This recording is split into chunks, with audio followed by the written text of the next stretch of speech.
অচল গাড়ি সচল হয়, গর্জন শুনলে লাগে ভয়, গ্রাস করে বহু থাল, হজম হয় না কোনো কাল। সেটি হচ্ছে ট্রেন। যিনি এ ছন্দ বানিয়েছেন তার অনেক ভালো ব্রেন।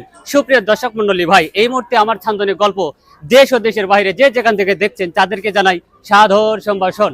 রাজশাহী থেকে ছেড়ে আসা চিলাহাটি অভিমুখী আন্তনগর বরেন্দ্র এক্সপ্রেস ট্রেনটি অল্প সময়ের মধ্যে আহসানগঞ্জ প্ল্যাটফর্মে এসে দাঁড়াবে।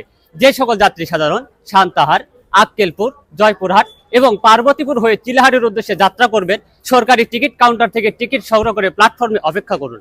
রাজশাহী থেকে ছেড়ে আসা চিলাহাটি অভিমুখী আন্তনগর বরেন্দ্র এক্সপ্রেস ট্রেনটি অল্প সময়ের মধ্যে আহসানগঞ্জ স্টেশনে এসে দাঁড়াবে। যে সকল যাত্রী সাধারণ ধৈর্য সহকারে প্ল্যাটফর্মে টিকিট কেটে অপেক্ষা করুন। বিনা টিকিটে ট্রেন ভ্রমণ আইনত দণ্ডনীয় অপরাধ। নিজে টিকিট কাটুন এবং অপরকে সহায়তা করুন। সকলে ভালো থাকবেন, সুস্থ থাকবেন, আমার জন্য দোয়া করবেন।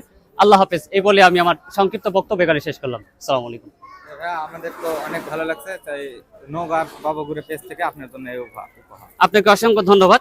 সুপ্রিয় দর্শক মণ্ডলী, আপনারা দেখতে পেলেন আমাকে হঠাৎ করে রাস্তার মধ্যে দেখা হওয়ার কারণে প্ল্যাটফর্মে দেখা হয়। এই ভাইটি নওগাঁ জেলার ভিডিও দেখতে ফেসবুক পেজ নওগাঁর ভবগুড়ে আমাকে এনে ছোট একটু উপহার গিফট করেছেন। আমি তাদেরকে আন্তরিক অভিনন্দন ও শুভেচ্ছা জানাচ্ছি। আপনারা সবাই ভালো থাকবেন, দোয়া করবেন, এদের পেজটা ফলো করবেন। আল্লাহ হাফেজ।